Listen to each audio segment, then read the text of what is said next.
عقیدہ توحید کیا ہے، اس کا جاننا نہایت ہی ضروری ہے۔ توحید کا نظریہ ایک ایسا انقلابی نظریہ ہے جو ایک انسان کو مکمل طور پر تبدیل کر دیتا ہے۔ عقیدہ توحید کا اقرار مکمل خود سپردگی اور اللہ تعالیٰ کی ہمہ وقتی غلامی کا نام ہے کہ بندہ اللہ تعالیٰ سے وعدہ کرتا ہے کہ میں تیرا بندہ ہوں، میں زندگی کے ہر قدم پر تیرا حکم بجا لاؤں گا، اپنی خواہش کو تیری رضا کے آگے قربان کروں گا، میرا سر تیری بارگاہ عالیہ میں جھک جائے گا۔ حضرت ابراہیم بن اوہم رحمۃ اللہ علیہ فرماتے ہیں کہ میں نے ایک غلام خریدا، میں نے اس سے پوچھا تمہارا کیا نام ہے؟ تو کہنے لگا غلاموں کے نام نہیں ہوتے، جس نام سے بھی پکارو گے میں حاضر ہوں۔ میں نے پوچھا کیا پہنتے ہو؟ تو وہ کہنے لگا حضور غلاموں کی کوئی مرضی نہیں ہوتی، جو بھی پہناؤ گے خوشی سے پہن لوں گا۔ میں نے پوچھا کیا کھانا پسند کرو گے؟ کہنے لگا جناب غلاموں کی کوئی خواہش نہیں ہوتی، جو بھی کھلاؤ گے میں خوشی سے کھا لوں گا۔ آپ فرماتے ہیں میری آنکھوں میں آنسو جاری ہو گئے، میں نے کہا کاش میں بھی اپنے رب کا ایسا ہی بندہ ہوتا، وہ مجھے جو حکم دیتا میں تکمیل ارشاد میں دوڑ پڑتا، وہ مجھے جو دیتا میں بخوشی لے لیتا، وہ مجھ سے جو لیتا میں خوشی سے اس کے حضور پیش کر دیتا۔ عقیدہ توحید کا اقرار ایسے ہی ممکن اور مکمل خود سپردگی کا نام ہے۔ شاید یہی سبب ہے کہ نبی کریم صلی اللہ علیہ وآلہ وسلم نے سب سے پہلے توحید کی دعوت ہی دی، کیونکہ یہی عقیدہ اگر درست ہو جائے تو پورے کا پورا انسان تبدیل ہو جاتا ہے۔ یہ نظریہ انفرادی طور پر انسان میں عزت نفس، رجائت، تقوی، عجز و انکسار اور اعلیٰ مقصد سے واہلانہ لگن جیسی صفات و حمیدہ پیدا کرتا ہے، اور اجتماعی طور پر سیاست میں خلافت، معاشرت میں امانت اور معاشرت میں مساوات انسانی کا عظیم انقلاب پیدا کرتا ہے۔ نظریہ توحید جس واہلانہ خود سپردگی اور اقرار ابدیت کا نام ہے، رسالت اسی کے اظہار کی عملی صورت ہے۔ کلمہ طیبہ جو مسلم قومیت کی بنیاد بنا، اقرار توحید و رسالت کے دو اجزاء پر مشتمل ہے۔ جس قوم کی بنیاد ہی اتنا اعلیٰ نظریہ ہو، اس قوم کے بلند مقاصد اور اعلیٰ جدوجہد کا اندازہ کیسے لگایا جاتا ہے؟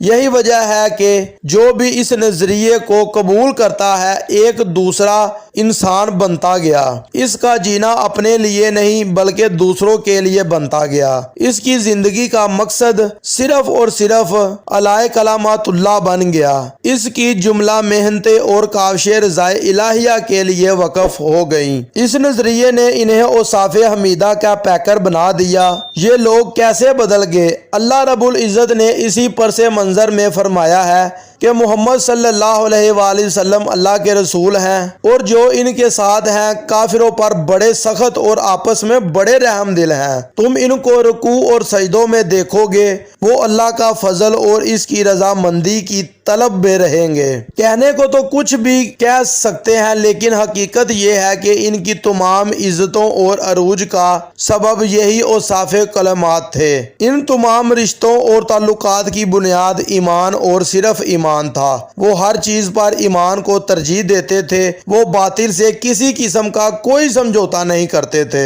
یہ چیز ناقابل تصور تھی کہ وہ کسی بھی ذاتی مفاد اور باہمی اختلاف کی بنا پر کسی بھی طور پر باطل سے کوئی معاہدہ کریں، ان کے باہمی حالات کیسے ہی کیوں نہ ہوں، وہ بہرے طور باطل کو اپنا دشمن سمجھتے تھے۔ ان کا ایمان ان کی ذاتیات پر بہت مقدم تھا۔ قرآن کریم نے ان کی اسی صفات کا تذکرہ کرتے ہوئے فرمایا کہ وہ کفار پر بڑے شدید ہیں۔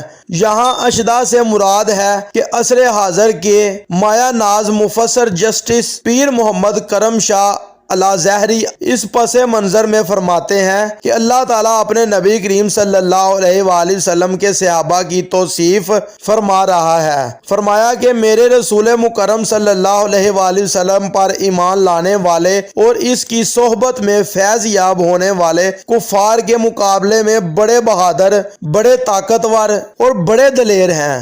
یہ سر کٹا سکتے ہیں لیکن ظلم کے سامنے اسے جھکا نہیں سکتے، یہ بکاؤ مال نہیں نہیں کہ دشمنان اسلام ان کو خرید لیں، یہ بزدل اور ڈرپوک نہیں کہ جو رستم سے ان کو اس راہ محبت سے برگزشتہ کیا جائے۔ باطل سے کبھی نہ دینا اور اس کے آگے ڈٹ جانا ان کا طاہرہ امتیاز تھا۔